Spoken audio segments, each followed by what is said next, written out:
Hey everyone, Lardy here, back from kind of a long break.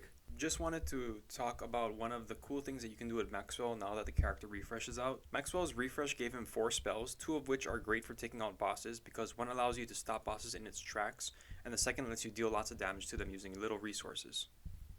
Applying this to Bee Queen, the general strategy is to use Shadow Prison to trap her bees, and use Shadow Duelist to deal constant damage until she eventually dies. In theory, it sounds quite simple, but in practice, it isn't because you're going to have to juggle a bunch of different variables that even advanced players might find challenging at first.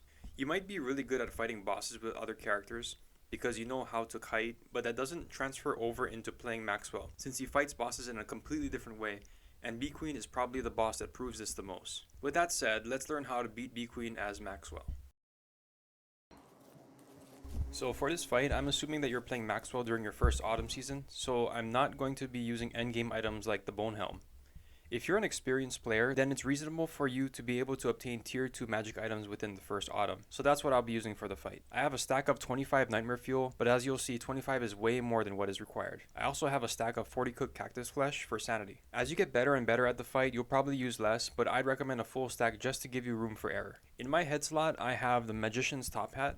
My weapon is a dark sword and I'm using knight armor for protection. So those are the resources for the fight. However, that's not all the prep that we need to do. If you look at the arena, you'll notice that there are no flowers on the ground and no beehives in sight. That's because I removed them all. I did this because Maxwell's Shadow Duelist will potentially attack anything that isn't friendly, so you don't want them wasting time attacking neutral butterflies or bees when you're in the middle of fighting Bee Queen. So remove any resource that spawns mobs. This also includes things like pig houses and catcoon dens. You want to limit the amount of unknown variables that could mess up the fight. Next, before you wake Bee Queen up, you want to summon 5 Shadow Duelists right next to Bee Queen so that you don't have to waste precious time doing it later. So summon the Duelists, hammer the hive, and you're ready to start. Once she wakes up, wait for her to scream and then immediately use Shadow Prison on her to capture both her and the 5 Grumblebees she summons. Throughout this fight, anytime you use Shadow Prison, you need to immediately eat a cooked cactus, or whatever sanity food you're using. Since Shadow Prison only traps Bee Queen for 8 seconds while she's being attacked, and Maxwell has a pretty long wind up and cooldown animations for casting spells, having to deal with shadow creatures can really mess up the fight.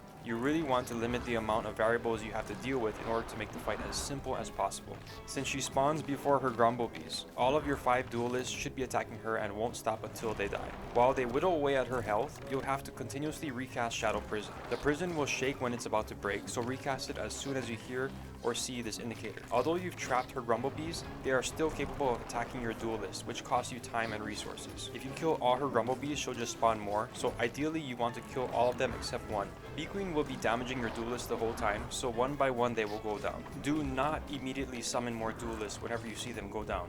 Summoning takes quite a bit of time and can mess up your Shadow Prison recasting. Instead, you want to recast Shadow Prison first, then you can summon more duelists. Each use of Shadow Prison gives you just enough of an opening to summon 5 duelists. Do not attempt to do too much in between Shadow Prison casts. When you summon new duelists, make sure you summon them right under Bee Queen. The duelists will aggro onto whatever is closest to them when they are summoned. If you mess up and summon them too close to the Grumblebees, they'll kill the Grumblebees instead, and you'll have to deal with all the new Grumblebees that Bee Queen spawns. In addition to restoring your sanity, recasting Shadow Prison, and summoning duelists, you will also have to remember to refill your Codex Umbra. Timing is very crucial in this fight, so even if it takes you a second to refill your book, you could pay a heavy price for it. If you do all these things smoothly, then you'll get through Phase 1 without losing any health. For Maxwell, Phase 1 is the second hardest phase. Phase 2 is the hardest. If you can get past Phase 2, then there's a good shot that you'll win. Once 1/4 of her health is gone, Bee Queen will screech to let you know that she's entering Phase 2. Right after her screech, she'll spawn more Grumblebees. You need to be ready to trap them with Shadow Prison.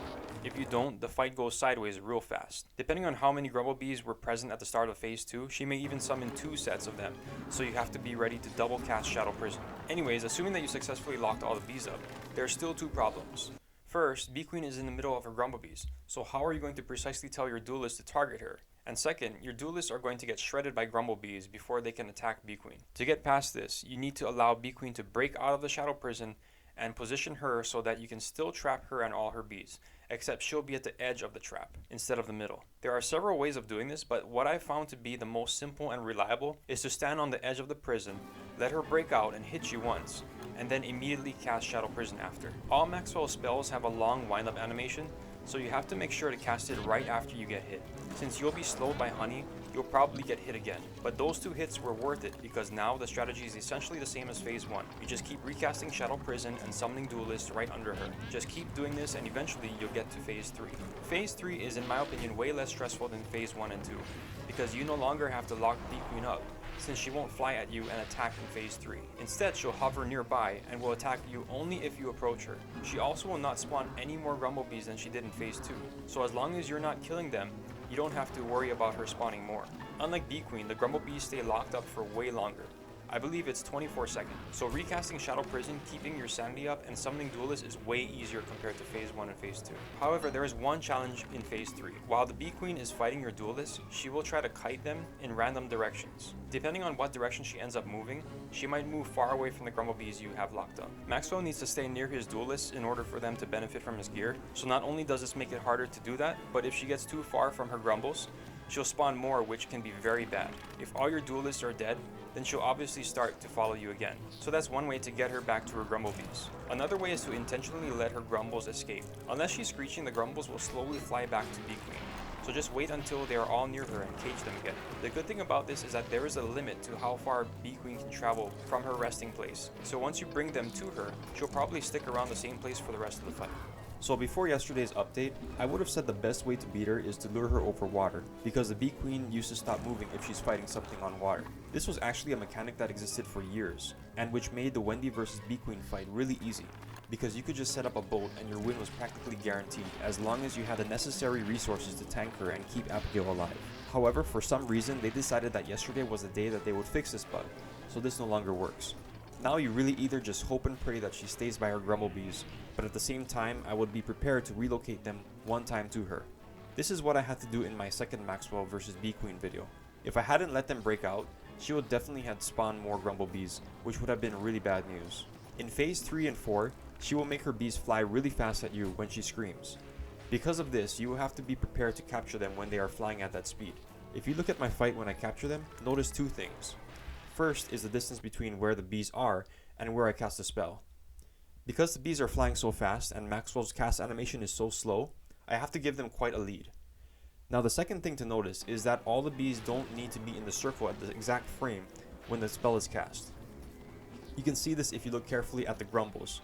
Some of them are outside the spell circle when it is cast, but since the spell continues to trap things for a brief moment after it is cast, those Grumblebees also get trapped because they almost immediately fly into its area of effect. This is the same reason that, in my second fight, I am able to trap both sets of Grumblebees when the B Queen spawns them in phase 2 using one Shadow Prison.